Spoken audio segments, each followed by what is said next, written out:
Howdy and good morning. It's 10 degrees below out this morning, so I'm very thankful to have a semi-warm workshop because I will not leave the house today. But back to work on the engine, and I'm going to mount the engine on the plinth this morning. So I've already made some layout lines here, and I'm trying to center this. And what I often do in trying to center something like this is I just take, I use what I call the tubalcain two-ruler method. So I just get equal measurement on both sides and this way also, and then I've laid out some lines and I double check them with a square so that this will set square on the plinth, because nothing can ruin the appearance of a project more than to have something that's cockeyed. So setting that right on the line, I'll take my transfer punch and go ahead and whack it with my brass hammer. I will drill and tap that hole, put the screw in, and then I double check it with a square. I will swing it on that single screw, and I'll come back and show you that. I interrupt this part of the video to give you the answer to the trivia question that was posed in an earlier edition or part of this video. And some of you have done research, and I have to admit that if this question was posed to me, I couldn't have answered it either, because just not a picture that I recognize. But in fact, this is James Watt, the noted Scottish inventor and mechanical engineer that improved the steam engine much over what Newcomen had done, and increased its efficiency, and had many other mechanical inventions, one of which is the Watt parallel mechanism and parallel motion mechanism, which you might want to look that up because that's very ingenious. In fact, he's looking at a blueprint here, and in a letter to his son he said that he was more proud of the parallel mechanism than what he was of the steam engine itself. And we use his name almost daily when we use the terms kilowatt or nanowatt or megawatt, because watt is a unit of power, and this was named after James Watt. Not all great inventions were developed in America. One screw is installed and semi-tight, and now what I can do, or already have done, is to swing this back and forth, pivot it on this screw, check it either with my layout line or a square. In this case I use the layout line, and then I'm ready to mark the other one, and sometimes there might be more than one other one, but in this case two will do. So that's marked. I'll take it off and drill and tap that. But let me show you something now in regards to these screws. These are stainless steel screws, and why are they stainless? Simply because I have them, 832s, but they're too long. It's always awkward, difficult to cut off screws, and let's talk about that. Just recently, out of the clear blue sky, a man by the name of Mike Storm from the great state of Montana sent me what he makes here, and he calls them the Montana screw vise. And it's really nothing more than a washer that's been welded onto a nut, and we got a bolt that's been faced off nicely. And then he gave me some different washers and so on. And what you can do is put the washer on the screw, depending on what size it is, run it through like that, and then tighten the bolt in there, and it'll hold that screw tight. Now you can tighten that very, very tight if you want, even with and then hold it in the vise and cut it off with your Dremel. Well, I already did that another way before I thought of using this. But the beauty of this also is that I can now take it after it's been cut and deburr it, square off the end and deburr it. So here I am sawing it off. It's just about through.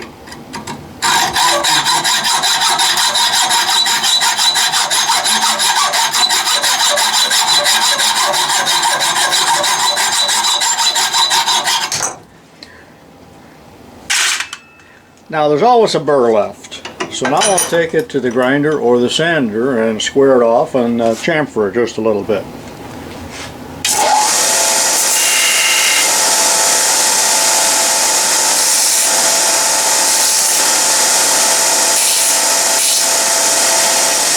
So we put the handle on the screw. A nice way of doing it, the Montana screw vise from Big Sky Country. So much for mounting it to the base. That being done, now I'm going to take the whole thing apart and do the cleanup work and the chamfers here that I talked about just a little while ago. The engine is all stripped down. Now I did add 2 more holes, one here and one here, that might be used to hold the whole engine down to a board, because I do plan on trying to run a small dynamo from it, so it'll have to be held down some way. But that's all loose, ready to go. And I'm going over to the milling machine now and chamfer these corners, clean it up a little bit, get it ready for final assembly. Just a little finishing work here on the project as I chamfer the edges, and it required some creative setups here for holding this irregular work.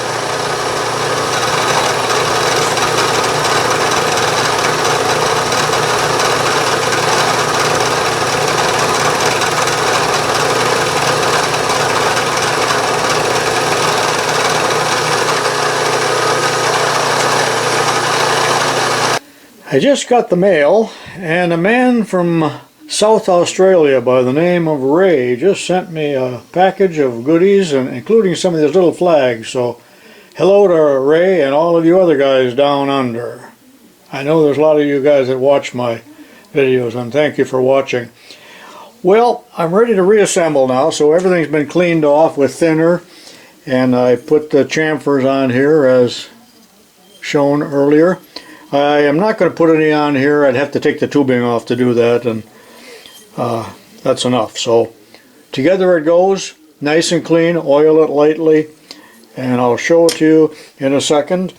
And there's still quite a bit left of this video, but I'm going to run it with this little dynamo that I just made as well under live seam. So stand by for that. Fully assembled and ready to run, and I've been working on this for exactly a week, but I was gone for several days, so it's 5 or 6 days work altogether, and I've gone from this wooden pattern to a rough casting to a finished and machined engine. Now notice that I have a pulley mounted on here, and that's why I told you that originally I was going to make that shaft a little bit longer, and I borrowed that pulley off of my Jensen engine set, and I'll talk more about that in just a second, but it's up and running. It's a little too fast. I like this little oiler to oil the eccentric and some of the fine parts. Now that's running clockwise.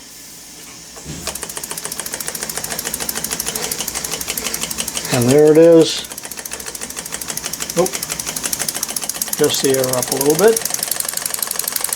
I have to fine-tune the timing, because if it runs a little faster in one direction than it does in the other, that means the timing is a little advanced or retarded or whatever. So I need to play around with that. And I didn't give you any real instruction on how to time it, but basically top dead center, and then get the valve near the far end and just adjust it one way or the other until you find that sweet spot.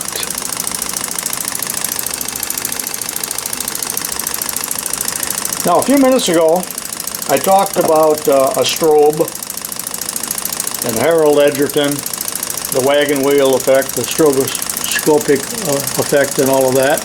And I don't know if this is going to show up at all on a video, because a video really has a certain number of frames per second, as does motion picture film. But another thing that we have going on in the shop is I have fluorescent lights, and those flicker at a very high rate. I don't know what the rate is, but maybe it's 60 cycles, I don't know. that tends to act as a timing light also. So when you look at my milling on the different machines, or turning on a lathe, or this, sometimes it appears to be going the wrong direction or backwards. We used to see that in the cowboy movies when we were kids, and wondered what was going on. Dim the house lights. Thank you, stage manager. I'm just playing now with the strobe light, and I am getting an effect. I'm making it go counterclockwise, and now it's standing still. And the reason I'm verbalizing that is because it may not appear that way in the video, at least until I preview it. And I still won't know. Now it's going clockwise, counterclockwise, and again standing still. Alright, that's enough of that, and that's all free of charge. I'm just having fun. Be sure and watch my video entitled The Disassembling of America. The Disassembling of America. Thousands have watched it, thousands have enjoyed it, but at the same time it's bittersweet and sad. So be sure and watch that if you haven't seen it. Now, I made this, I told you a little while ago, and this is just my little dynamo made out of a DC motor, out of an erector set, and I mounted some LEDs on the top. And I'm temporarily going to run that, and I got a pulley on that, and that pulley came off of an erector set too. 25 cents for a motor, all kinds of parts, and some pulleys and everything at a garage sale. Now, I need a longer one of these. This is out of an oil seal. I wish I had some real long ones. Spring. Remember, LEDs only work with a certain polarity. I don't know how to explain it, but in other words, the generator in one direction will light them, and in the other direction will not. So I'm going to run this, if I can here.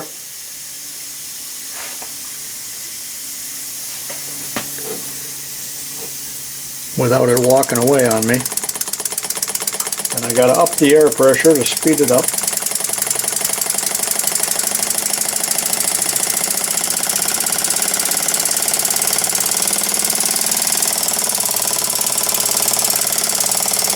Is that showing up? Wish I had somebody to dim the house lights.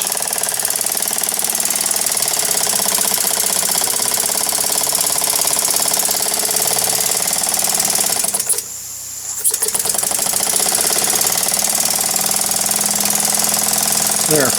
Success. Of course they will not light in the other rotation. Now what I'm going to do next is to quit for a while, perhaps quit for the day, and I'm going to mount the engine and the dynamo on a board and a belt between the pulleys, and then hook it up to my boiler, and I'm going to do this under live stream. So hang on, I know this is a long video, but that will be the climax.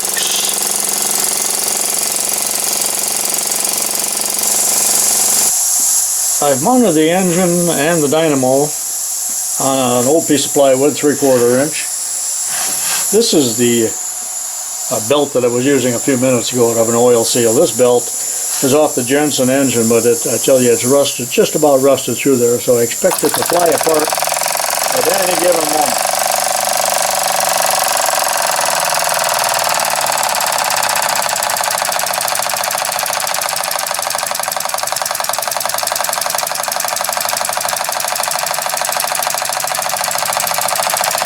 That's 8 pounds, so it takes about 10 pounds to bring it up to brilliance. So the dynamo is definitely a load compared to running free. Now I'm going to turn it off before I ruin the belt, and next thing you'll see is when it's hooked up to my boiler. This is my Jensen number 10 power plant, and you've seen this on some of my videos, but here's the little engine. It also has a slide valve, and a reversing gear, but normally it's belted up to this little dynamo, but I borrowed the belt, and that's what the other belt looks like. It's about shot. I was going to take this dynamo off and hook up my new engine with it, and I may do that in another video, but for now I borrowed the pulley, which was over here on the main shaft, and you saw that on the other engine, and get the boiler fired up and run the engine and the dynamo just for the pure pleasure of it, and that will be the culmination of this very long multi-part video. Here I am ready to fire up this little engine, and it's another day yet, and this is the final day. We got about just a few minutes left of this video, but I've got the dynamo mounted here on a plywood along with the engine, and here's my steam line soon to be mounted, and my boiler, which you've seen many times, and it is powered by propane, and I will light it here presently. There's a gauge on the top.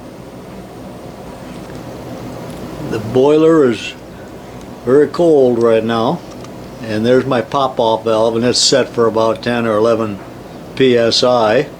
I don't know how many kilopascals that is. I use distilled water only in here, and the boiler is about half full. Never let a boiler run dry. That's when they get dangerous. And that's a homemade boiler out of copper. So let me make the connections here, and let's get ready to run it and make some major electricity here in my LEDs. The boiler is lit. Perhaps you can see the flame, and this will heat up pretty fast, probably 6-7 minutes, something like that. Now, do not allow children to play with something like this unattended. This is not a child's toy when you got gas and boiling water. This is the main shut-off valve, but I can also regulate the amount of steam going into the engine by that valve.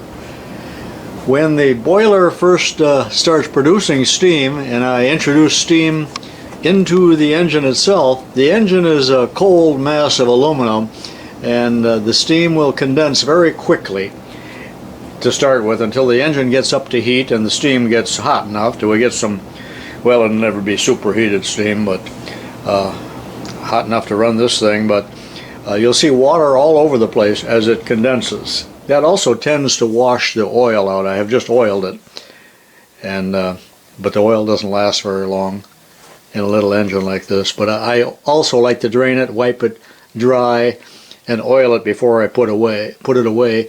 And I like to drain my boiler also.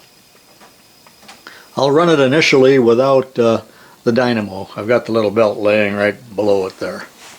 But everything gets pretty hot, so I probably will wear my gloves when I start working on it. Also, will attempt to check the speed on the generator or on the engine with my strobe light. We'll see how that works. The pressure gauge shows about 4 or 5 pounds, and you can see there's already been a lot of condensation there. Oh, she's really booking.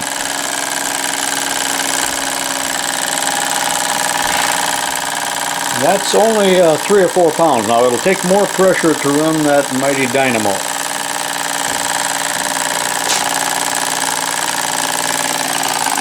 It's running clockwise, and I can reverse it. And that's the direction it will need to run, of course, for the generator.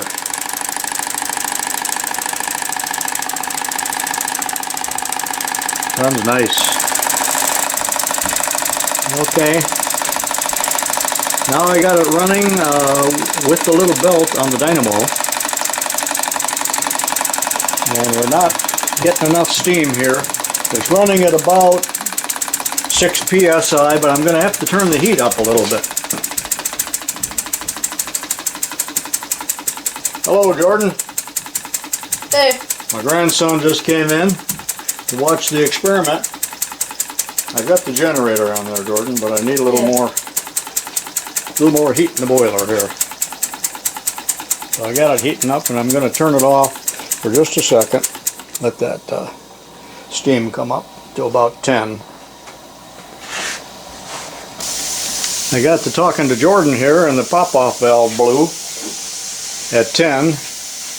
And sometimes I have to knock that, just like Humphrey Bogart did in The African Queen. Do you remember that?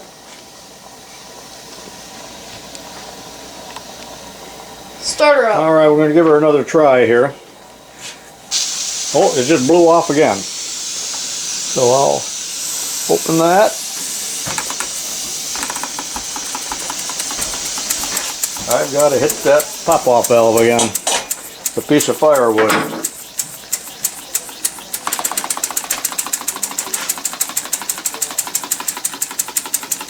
That little Dynamo is quite a load for this little engine. That's a permanent magnet type, so that when you feel it with your fingers, you know, there is resistance, great resistance. And it's only got 5 psi. I got to crank up the propane.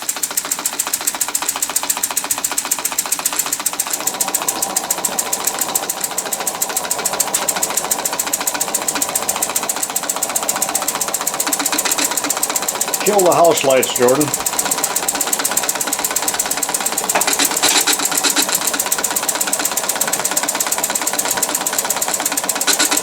Put it back on, Jordan. Not enough steam to turn those LEDs yet. A lot of steam coming out of the exhaust though.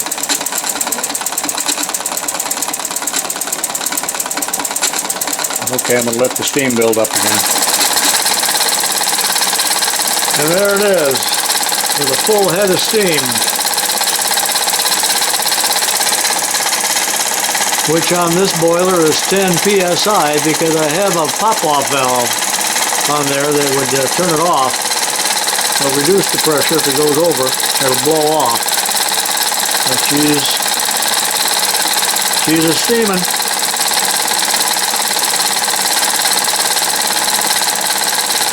Almost enough power there to read a matchbook cover.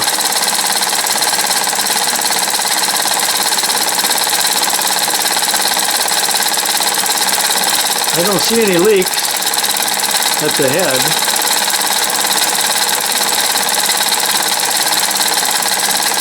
I'm waiting for that little belt to break. My little Dynamo has proved to be a success. I had my doubts about it, but it does have to run at a fairly high RPM. And I should get the speed indicator out. I do have quite a fire going in the boiler. Enough so that the flames are spilling out, as you can see. But it is maintaining approximately 9 psi.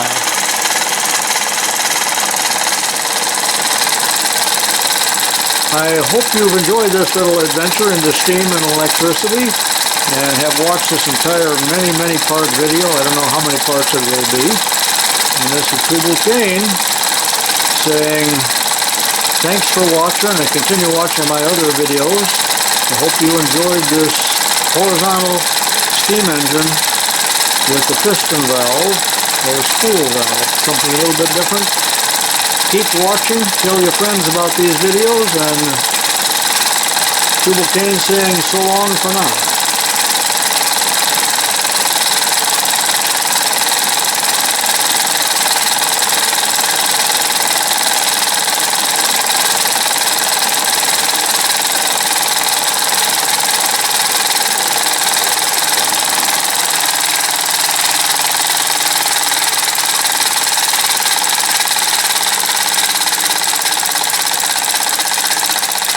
I've turned off the flame, and we'll see how long it runs.